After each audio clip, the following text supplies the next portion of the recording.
Meie tähistame Eestis Euroopa päeva ja otse loomulikult tähistatakse seda ka Narvas erinevate kontsertide ja üritustega. Siiski on inimesed kogunenud siia Narva jõe äärde, et tähistada ja vaadata, mis toimub tegelikult teisel pool piiri, kus tähistatakse võidupüha. Ma arvan, et kohalikud on ka juba harjunud sellega, et ongi niipidi, et 9. mail käib 2 erinevat kontserti. Üks on Raekoja platsil, teine on siis Jaanilinnas.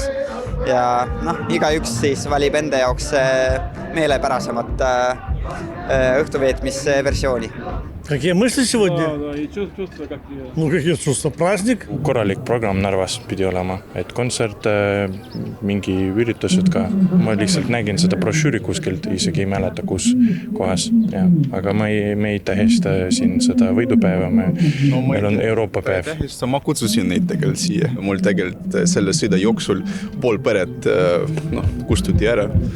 Ja mu jaoks on päris oluline päev ikka on. Aga siin Eestis me tegelikult tähistame Euroopa päeva ju tänasel päeval. Ma ei tähista Euroopa päeva, ma tähistan 9. maid siin. Ja see, mis Venemaa praegu Ukrainas teeb, mis te sellest arvate? See on väga suur küsimus, et ma ei saa teile paar lausega seda läbi rääkida. Aga natuke pikemalt? Ma ei tea, mida te soovite siin väga kuulda. Aga leiate, et see on õige? Ukrainas sõda või?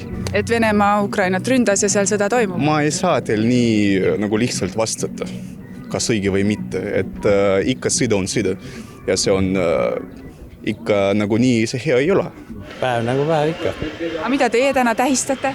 Euroopa päeva kindlasti, aga ma rohkem tööl täna. Kui tähtis see tegelikult on, et me seda päeva tähistame, sest siin üle jõe ju tegelikult tähistatakse teist? Kindlasti parem kui üle jõe. Sina poole ei lähe. Need inimesed Narvas teavad väga hästi, mis on Euroopa, mis on need väärtused ja milline on see elulaad ja elatustase. Ja see, mis teisel pool jõge toimub, me kõik saame aru, et see on ikkagi ühe sellise diktaatorliku režiimi viis teha ennast tähtsamaks ja huvitavamaks. Et see tagasi peegeldus siit, inimesed on rõõmsad, nad on vabad, nad otsivad endale tulevikku, aga teisel pool ainukene võimalus lähed üle silla ja sind saadetakse diktaatorist rindele. Õhus on pinged, kes provotseerib keda. Narvas on näiteks järjekordselt näha olnud Venemaa õhuruumis lendavat õhupalli. Ma arvan, et tuleb väga külma kõhuga võtta, sest mis nad ikka lärmavad lõppkokkuvõttes, Euroopa Liit ja NATO on tugev, Venemaa teab, et NATO ja Euroopa Liit on neist tugevamad ja nad oskavad seda karta. Eestis on Narva muuseumi küljes rippumas märk sellest, mida Putini tegevusest arvatakse. Vaatasin, et tegite pilti ka, et mis te sellest plakatist siis arvate? Selles mõttes ma arvan, see on õige. Et ta on ju sõjakriminaal ja ta on õige koha peal ju. Ma elan Narvas, ma töötan Narvas ja ikka ma käisin üleval Euroopa päeval, sain lipu ja puht uudishimust ju tuled vaatad siia pole ka, et just selle plakati pärast eelmine aasta ma seda ei näinud, et tuul keeras ta eelmine aasta tagurpidi ju. Aastakümneid seisis siin mälestusmärgiks üks tank. Aastal 2022 siis suure draama ja tüliga see tank siit eemaldati. See aga ei tähenda seda, et inimesed täna siia ei tuleks, et nii lilli kui ka küünlaid siiski mälestamiseks siia maha panna.